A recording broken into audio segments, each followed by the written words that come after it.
Hello everyone and welcome back to Triple Crown Wargaming, where you join me, the Lore Master, as I'm bringing you our latest Old World reaction video to Almanac number 6, I believe, on the Magic phase. And boy, did I get a juicy one today. I've said the Magic phase there. Look at that. That is a terrible force of habit from all of the years I've played Classic Warhammer, because as we all know, there is no longer a Magic phase. That's the one of the huge changes that was announced, that has been a really interesting kind of change in terms of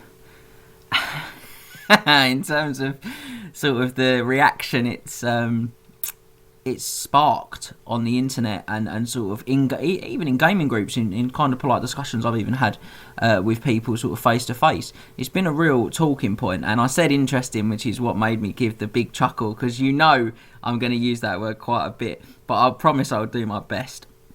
So before we begin, there's really big changes here to Magic. There's no point in denying that.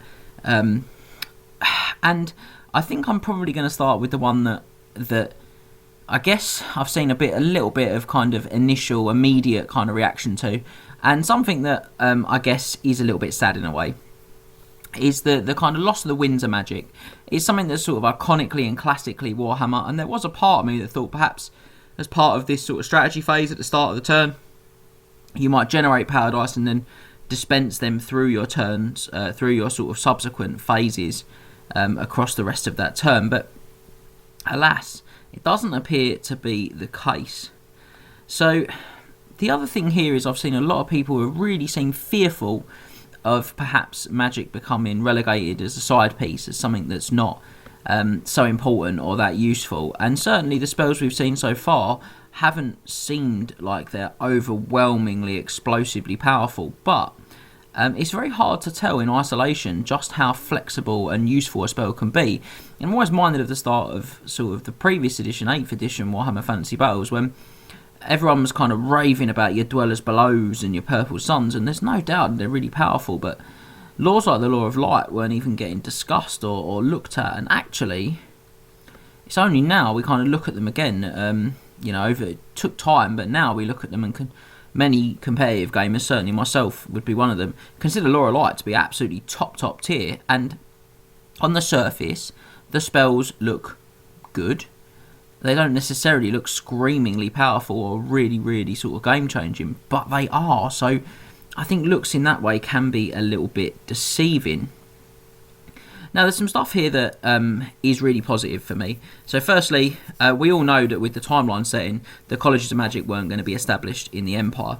And one of the things that I had some concerns about there was, are we going to see wizards for the humans that perhaps don't get above maybe level 2, as to represent them maybe not being the most skilled or the most trained in the art? But it appears, and I'm inferring some here, and I'll talk about why a little bit later, but it appears that's not going to be the case. There are going to be good quality wizards for all, which is great, because I've got a pretty sizable Empire collection that includes plenty of Magic users.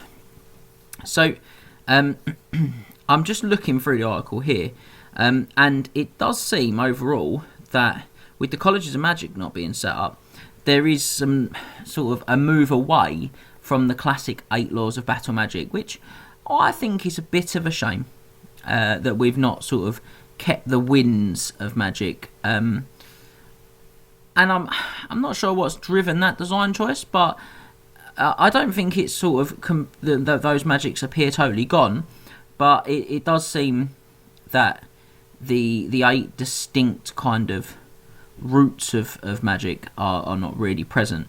That said, it says 8 core rulebook laws, each representing a particular approach to the study of Magic, it says here. And I think the interesting part for me there, did it again, is that it says the word alone. It says 8 in the core rulebook alone, which makes me think that as army books appear, we might see more laws of Magic come back into the game. That said, though, they do seem to have tried to cover some of the army-specific laws here. Battle Magic is what was colloquially known as the 8 laws of battle magic in the rulebook. That's now 1 law of magic. Dark Magic, obviously, Wood Elves, Dark Elves in 8th edition. Demonology, well, does what it says on the tin, I guess. That feels like a bit of a step back to previous editions. That's very cool. Elementalism, that one's interesting. So I guess that's going to be kind of your sort of fire, earth, water, and wind magic, I guess. High magic, pure magic, as it might have been known in different editions. Great to see that back. Illusion makes me think of kind of shadow magic. Necromancy, potentially some Law of Death in there, but crucially your Tomb Kings, vampires may be covered there. And then war magic, I think we all know that is going to be based around the greenskin armies. So plenty of choice still. And it does actually say in the later part of the article, it does talk about the fact that most wizards have access to more than one law. So that's really reassuring as well. You're going to be able to sort of explore these in a positive fashion. So they've retained the 7 spells, 6 and a signature, which is great. And the higher level, the more spells you know. Wizard levels remained in, and I know there was some concern from some people that they might not be. And it does appear that spells are kind of generated as they might have been in previous sets of rules, which is really great. Something that I find interesting, there you go, I've done it again, here, is that it does seem to suggest that the wizards will pick their laws of magic at the start of each battle. Now, that could just be a turn of phrase. You might find that you still have to put them on your army list. It might be that there's some differentiation there in terms of if you're playing an event game or a tournament game versus if you're playing casually. But this is something really different and unique. And from a sort of game balancing point of view, it'll be really interesting to see how that affects interactions and how it sort of changes the kind of power of certain armies, because it's going to be pretty lethal if you there's a real tactical potential element there in understanding the magics and understanding what is particularly potent against different types of player and or different types of army list rather, or different structures of army. So I'm really intrigued by that, and I'm intrigued to see if that is something that remains, what impact that might have in terms of does that become a whole new tactical part of Magic? Because I think with the loss of power and Dispel dice, there is going to be sadly a little bit of a loss of what was the game there, almost the game within a game, if you like, of kind of drawing dice and trying to decide on your Dispels and where to go. They've moved to 6 categories of spells now. Don't mind this at all. Enchantment is very much what 8th edition players would probably classically know as an augment. It's something that empowers your allies. I quite like this. Sorceress wards are magically enhancing their fighting powers. So nice broad spectrum has remained in the enchantment category, aka augments from 8th. Hexes have stayed. Opposite of enchantments, so they sort of down power, downgrade, or generally weaken the defences of an opponent. Love to see them still say. Conveyance, these are movement based spells. I think that's great that they've made that a specific spell type and just said, look, if it's conveyance, it's to convey, to move things along. I think that's great. So I think what it does is it really creates clarity for your opponents, and it allows them as a game designer to set limits on when spells can be cast, but also like sort of in what situations. So if you're in combat, you can't cast conveyance spells, and it sort of helps to prevent any potential grey areas in terms of spell effects on things as well. So I think there's some mileage in that. I might be overselling it there, but I really think that could be useful. Magic missiles remain great. Magical vortexes, huge surprise a couple of articles ago when we saw that they were staying. I was really expecting them to go, although the first one we saw didn't seem like it was the most kind of obnoxiously hard hitting killing wise. If you can't move through them like they currently are in 8th voluntarily, that will really add a big dynamic to the use of a magical vortex. And then finally, assailment spells. These are deadly attacks that strike the foe without warning.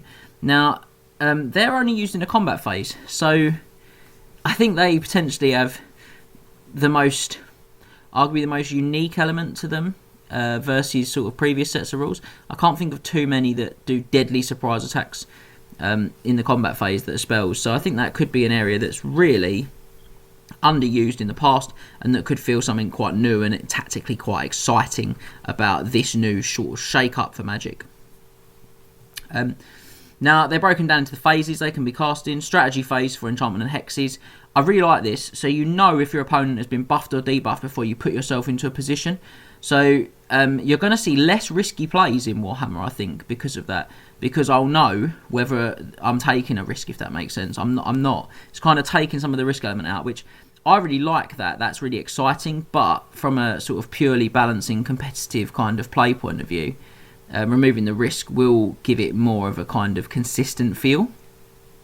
You won't get so many of people coming away afterwards going, big swing and a miss with the dice, and that was that.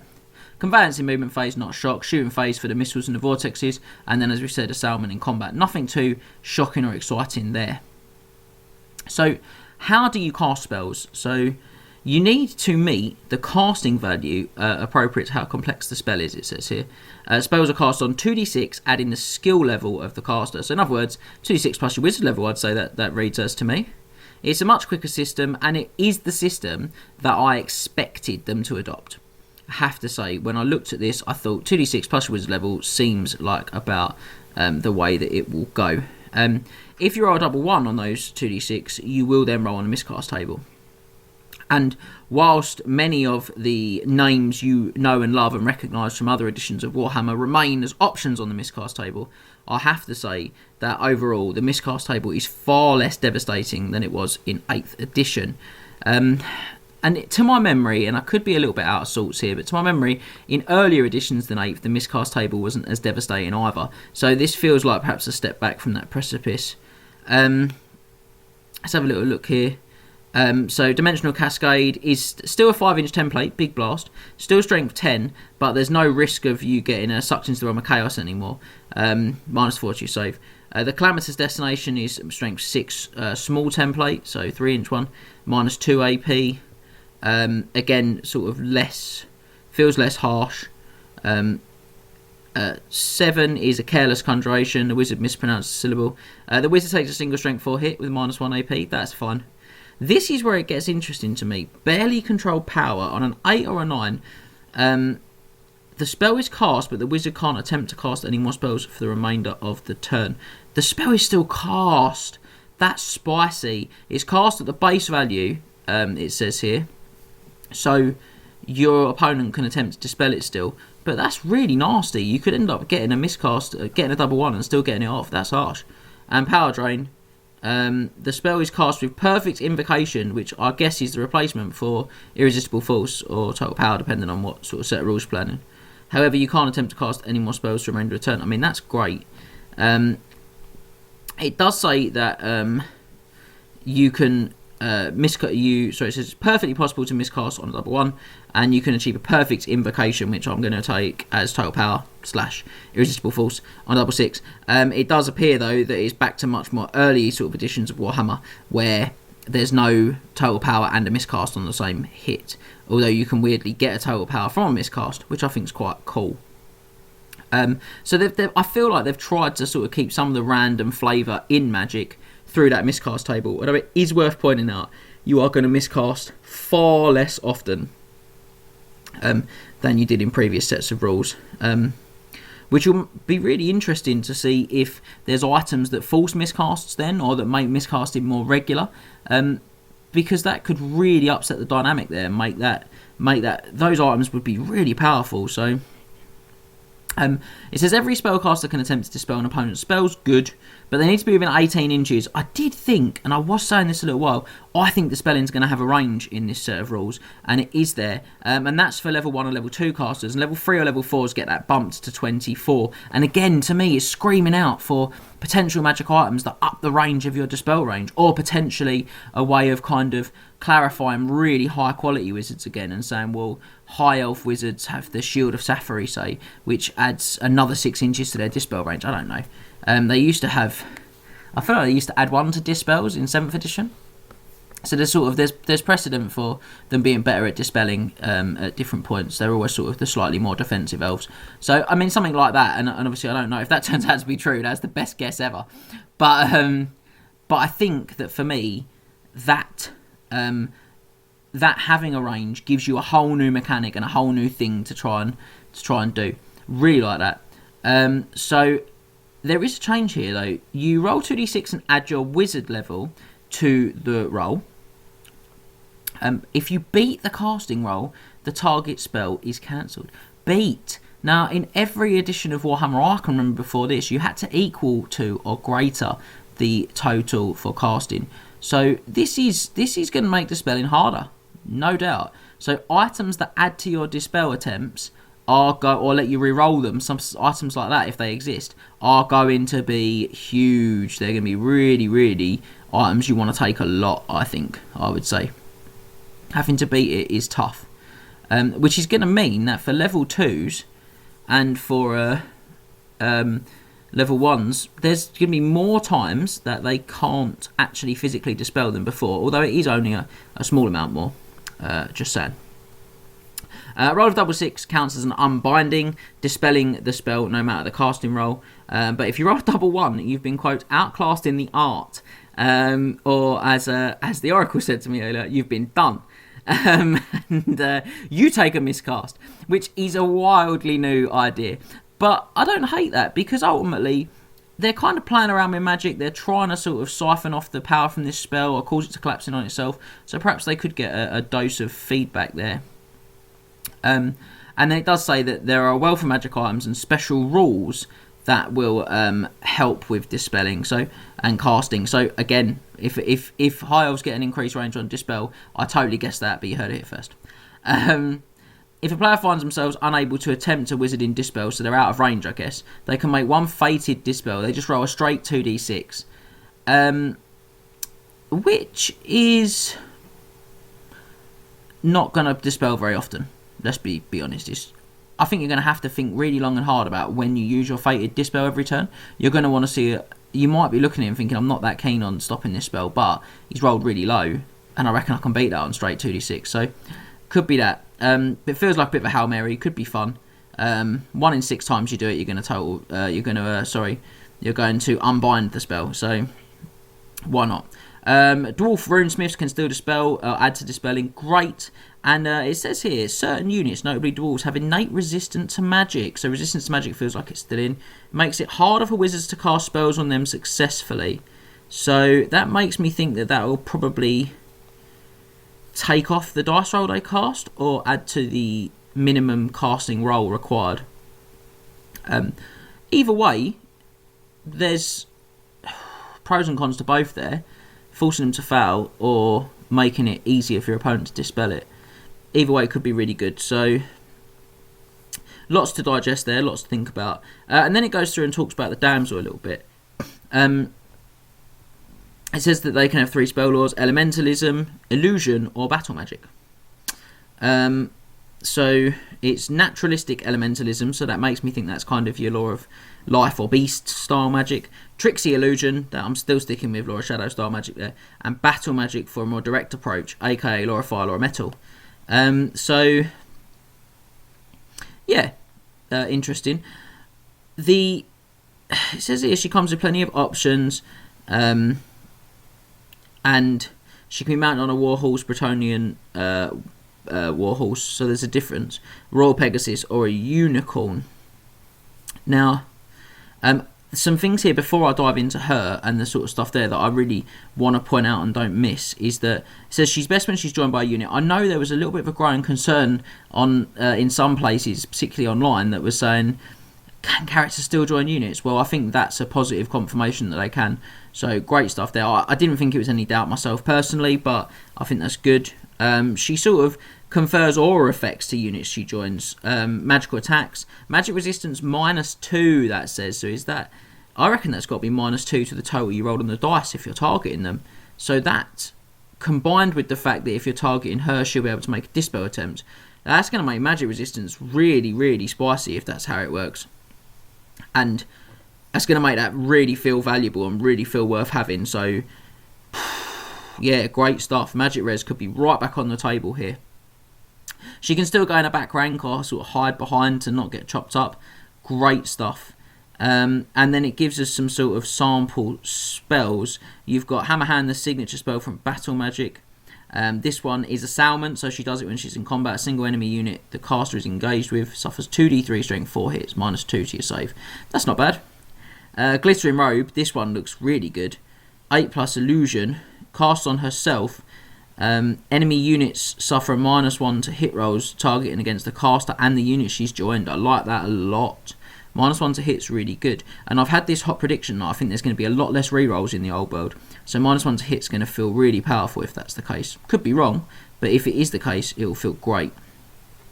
Although it does say there, the effects of any other enchantments previously cast on any of the affected models immediately expires.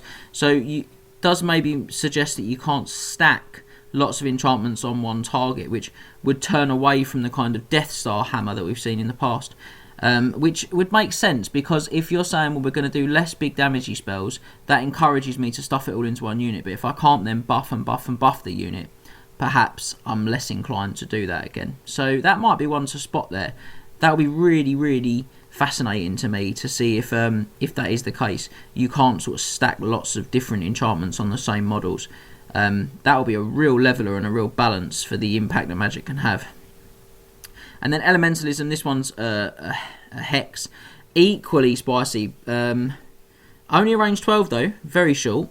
The other two are range on the kind of caster, so your wizards are going to have to get themselves right up in the grill, because they're going to need to make sure they're in range for Dispelling, and they're going to need to get in range for these spells. So perhaps a Flying Wizard's potential got a lot of potential as well. -1 to the movement and initiative characteristics of the enemy within 12 from that Storm Call, the Elementalism signature. And again, the effect of any other hex previously cast on the target immediately expires. So I don't think you are going to be able to stack spells. That is huge. That's a huge change. And they sort of talk about, can generals having to put a lot more thought into where to station their wizards. Yeah, if you can't stack spells, that's a big change. That's totally opening tactical valves for me, and it does make me now think, well, I've seen people already saying, well, a level 4's got to be mandatory. If I'm adding 4, it's huge. But actually, if I can't stack tons of spells on the same thing, maybe I don't. Maybe I want a few low-level wizards that I can chuck multiple kind of signature spells out of multiple units and kind of have a bit of a front line of combat units that are all getting -1 to hit put on them. That's potentially a huge change. Like that a lot. Speaking of potentially huge changes, though, the Handmaidens of the Lady is... I've got to take a big puff of air there. This is me reading into it a little bit, but potentially a massive change. So this reads like an entry in the army book. Handmaidens of the Lady, prophetesses or damsels, infantry, regular infantry it says as well, interesting. 25 by 25 mil, 1 unit, hand weapon. Then it says magic, a prophetess is level 3, damsel is level 1. Every handmaiden of the lady knows spells from one of the following laws: battle magic, elemental, illusion. Right, I'm going to stop there. It then shows you that they can be mounted, and it says that they can both spend only 30 points, so 5 points cheaper, to upgrade their wizard levels to 4 and 2 respectively. However, this reads like one entry. So here's a big one, guys. Have we lost Lords and Heroes? This could be the hottest take I'm coming up with in this video today. Nothing really to do with magic. Is this what it's going to look like now? Is it going to be a pool for characters rather than a pool for Lords and a pool for Heroes? It's going to be a pool for characters, a number of points or a number of slots, whatever the way they're going to do it. I really hope that stays percentages, by the way. Really hope. I much prefer the percentages to the slots thing. Because I feel you used to get really unbalanced stuff with the slots. You get like a 650 point dragon in a 2000 point game, and it just felt a bit unbalanced. So percentage wise, I preferred that. But this could mean that you now select from this one slot, because it reads like one slot. It didn't show me, and they're handmaidens of the lady. It's not prophetess of the lady, damsel of the lady. It's handmaidens of the lady is the slot choice, and you pick the flavour of handmaiden you want, a prophetess or a damsel. I think this means Lords and Heroes is gone, or it's been amalgamated into one character slot. I think this is huge, absolutely huge. They also we used to see Magic Res 1 on the damsels and Magic Res 2 on your prophetesses, and now it just says special rules Magic Res 2. So I think this is one slot. I think this is one choice in one slot. This is huge. Really big. Really big. 100 points magic items, 50 points for the sort of the damsel, the hero, if you like. I like that. We're seeing things here. We've got a stat line which is, very visible to what, very similar to what we've seen in the past. We've got magic levels. We've got a lot of familiarity here. It's really good. Special rules are a kind of slot at the bottom. We know what some of these do. Magic items are kind of in as well, and they seem to sort of again suggest these points values. Yeah, great stuff there. A lot of good stuff, but I think we may have just discovered some real secret sauce in this. Is that I'm now thinking we don't have Lords and Heroes anymore. I think we just have the one slot. And then we've got this unicorn thing underneath. This is equally as thought-provoking in a way. Armor Bane with a value of 2, so we're going to assume that perhaps triggers or punches to take 2 off when... I'm going to say when you roll 6 to either hit or to wound. Armoured Hide 1, so this is obviously going to be some sort of save that comes from either being on the unicorn. It must be because it doesn't have a toughness value or a wounds value of its own. So yeah, it must add to the save of its bearer. Beguiling Aura, interesting. Counter charge, they did talk about this suggestion that you can counter charge things as they charge you. That'd be interesting to see. Magical attacks, Stomp attacks 1. I love the fact that Stomp attacks has got a value. And Swift Stride. So Swift Stride's still in. Going to be interesting to see what that does. 40 by 60. Very odd sized base. There's been a lot of speculation that heavy cavalry in particular, by the looks of the pictures we've seen, because we haven't really seen any pictures of not heavy cavalry actually, have we? That's a good point. So it could just be cavalry, I suppose, but I've only seen pictures of heavy cavalry. Heavy cavalry is not even a thing, I've just made that up. I'm just thinking of cavalry with a good armour save. Anyway, we've seen lots of pictures of cavalry, which look like they're on 30 by 60s. I was at Warhammer World very recently, and they've got the Green Knight in the exhibition, and he looks like he's on a 30 by 60 to me. Can't tell for certain because he's in a cabinet. But this monstrous cavalry is 40 by 60. So is this going to mean that other monstrous cavalry's bases shrink? So am I going to see like my demigriffs come from 50 by 75 to 40 by 60? Don't know. I don't know if things like juggernauts will fit if you do that. They're quite large, the old skull crushers. So I don't think they'll fit. So I'm not sure about that, but the by 60 does make me think that that's going to be the new depth for cavalry bases, a 60. But the 40 is really odd. I just feel like that's going to be really awkward to rank up if the cavalry bases are 30.